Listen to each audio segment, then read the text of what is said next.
Hey everyone, welcome to Hot Topics Live. It's 2 p.m. Central Time on Monday, and you know what that means. It's time to jump in on today's live and take advantage of some bakery business training. So if you're working on growing your home bakery business, then this is the place to pick up tips to make your life a little easier. So this week on Hot Topics Live, we're talking about getting your menu ready for the new season. And if you're getting that itch, feeling all excited because fall is in the air, then this is going to be a great training because we're going to talk about how to spiff up your holiday menu, your seasonal menu, without creating a ton of extra work for yourself. So if that sounds like something that you are ready for and you're excited about and you're ready to start planning some wonderful fall flavors, then this is going to be a training that you're going to want to stick around for. So before we jump in, I always like to say hello and welcome everyone who's watching. So hello to everyone in the chat right now. Thank you for showing up, and I appreciate you being here. And of course, all of our new members here in the Home Bakery Business Tips group on Facebook, welcome to what I consider to be one of the best places on Facebook. And then, of course, we stream live on YouTube as well. So if you're watching on YouTube, then hello to you as well. And thank you for watching wherever you are. If you want to get the most out of these trainings, then being a member of the group is a great way to jump on the live into the comments and just say hello and pop in with any questions that you have. If I can't answer them on the call or on the recording, then I'll always circle back and answer them after we're done. So 15 minutes of your time to learn about a new strategy to help you with your home bakery business. I mean, that just sounds great. Why not? And let's dive in with an amazing topic. I love getting inspired for the new seasons. And that's what we're going to be talking about today. But without overwhelming yourself with too many ideas and too many flavors and too much work to do to pull it all off. So today I'm sharing 3 tips that you can put into place to just make it easier and really enjoy all of the fall flavors, reflect them in your menu, and give yourself time to actually bake and fulfill all those orders without making your life too hectic with too many new ideas. So if you're anything like me, you have no shortage of creative ideas, and fall just seems to bring that out. So let's talk about ways that we can manage that and still get done what needs to be done. So, I mean, fall, if you tell me fall, the thing that instantly comes to mind is apple and pumpkin and cinnamon. And there's just so many flavors that are perfect for baking with, that sprucing up your menu for fall is kind of a no-brainer. So even if you're not selling sweet items on your menu, if you have savory or if you have a different type of product that doesn't lend itself well to all of those flavors, I still think you're going to get some tips here for how to seasonalize your menu. So I used to, when I had my cupcake store, I always rotated my flavors in and out. And the flavor that was most requested by my customers was my pumpkin cheesecake cupcake. And people waited all year for that to come back on the menu. So September used to be, originally I would introduce it in October, and that was just too late. So then I pushed it back to September to release my fall flavors. One year I tried late August. That was a little too soon, but September is a great time to start thinking about putting out some new fall flavors. And, there's something really great about having just a seasonal rotation where your customers really get excited about the new flavors that you bring to your menu. So keeping them waiting a little bit is always a way to sort of entice them and create a sense of urgency with what's on your menu. So let's talk about what you can do to keep this from becoming an overwhelming project for you. So number one, keep it simple. So keeping it simple is my first tip because if you are anything like me and many of the other bakers I know, you have a lot of creative ideas. And so once those creative ideas maybe you've got a workbook, a notebook where you're writing down all the different flavor ideas that you want to do and, just coming up with so many wonderful ideas.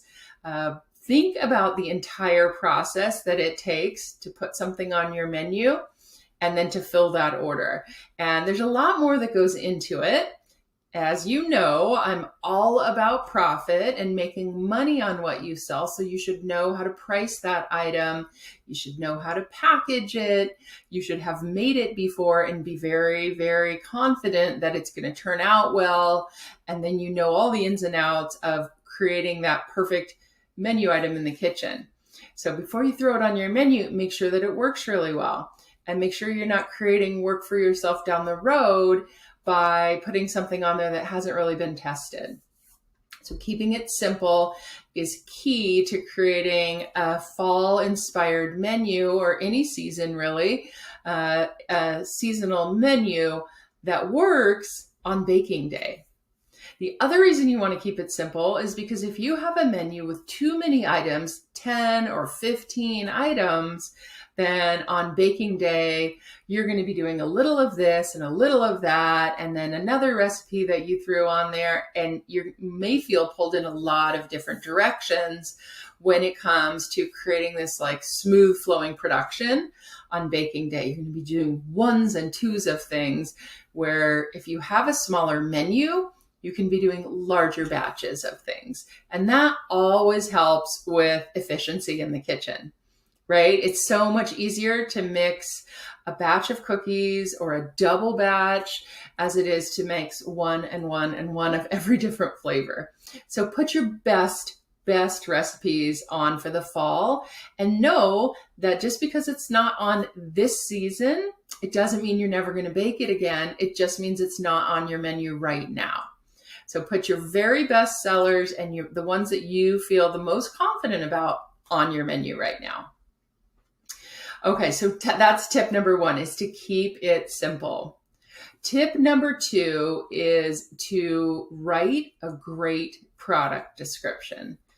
Now, every menu should consist of a title for your item and then something that describes it. And as you're describing your product, keep in mind that that is the very first step of somebody thinking about whether they want that or not. So if you use descriptive words in your product description, then you're going to create almost this like salivating, like, I can taste it already. That sounds amazing. You want that reaction from people so they can't wait to try it. When I read through a really good menu, I just already know it's going to taste good just by reading the description. So putting a little bit of effort into your product description is going to pull your readers in, whether they're on Facebook or Instagram, or you've printed this menu and you're giving it to your neighbors. That great product description is going to make people say, oh my gosh, yes, I have to try that. Look at the flavors that they have in there.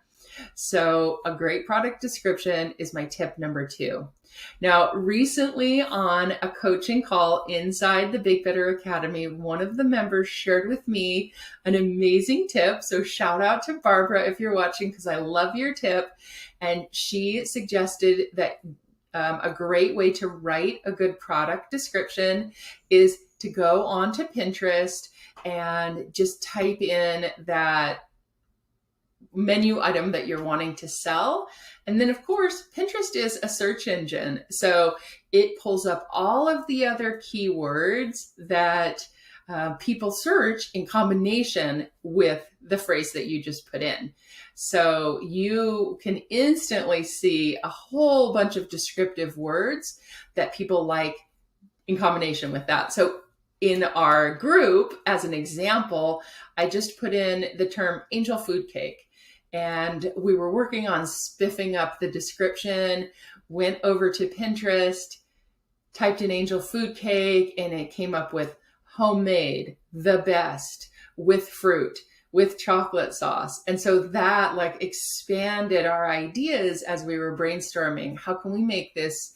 We know it's a delicious angel food cake, but how would our readers, our menu readers know it's a delicious angel food cake without some words that tell them that?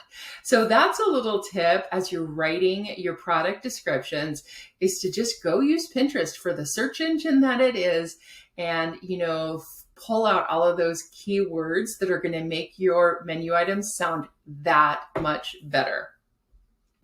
Now, tip number 3 is to update your design. So you have cultivated this perfect list of fall-inspired desserts. I know you're excited to start baking them. You've got a beautiful product description now. Now we need a design that helps with the theme. Now, I always picture a kindergarten teacher when I talk about this, because teachers, shout out to school teachers if there's any of you in this group. I love the way school teachers are always decorating the classroom with a theme. So you walk into this classroom, and as a kindergartner, it could seem cold and sterile and overwhelming.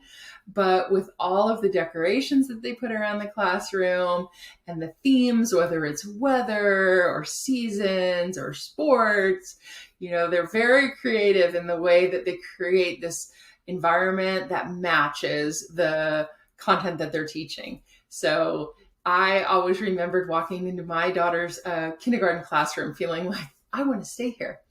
Now, bear with me. I know that's kind of a stretch, but that is also what I want you to do with your design of your menu. You want to create a design that just enhances what you've put on your menu. So if you want to pull in some fall graphics, some fall colors, just really create a mood with your menu, all of that combined together helps to sell your product. So now we're updating our menu, and there's some things that are just really going to be no-brainers to help your customers want to buy from you. Simplicity sells. That was my first tip. It's easy for people to navigate around your menu and see what it is that you do when they're not overwhelmed with a long, long list of everything that you're capable of. I know you're a talented baker. You know you're a talented baker, but we don't have to prove it as like this is our resume of everything we can bake.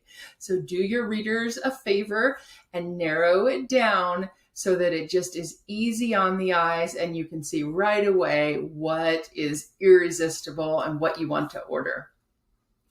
And then jump on over into Pinterest if you're feeling like you need some inspiration to write an amazing product description, and pull out all of those words that just make your mouth water with delicious tastes, sensations, ingredients, all of the things that really sell food. Pinterest is amazing for recipes.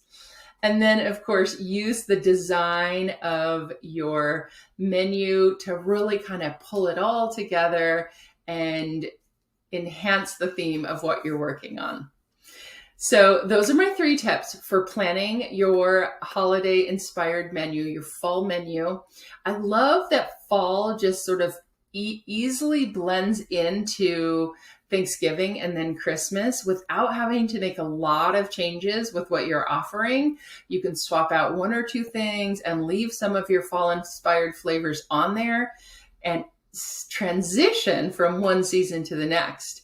This is just such a foodie time of year that I know that you're probably coming up with so many ideas for what to put on your menu.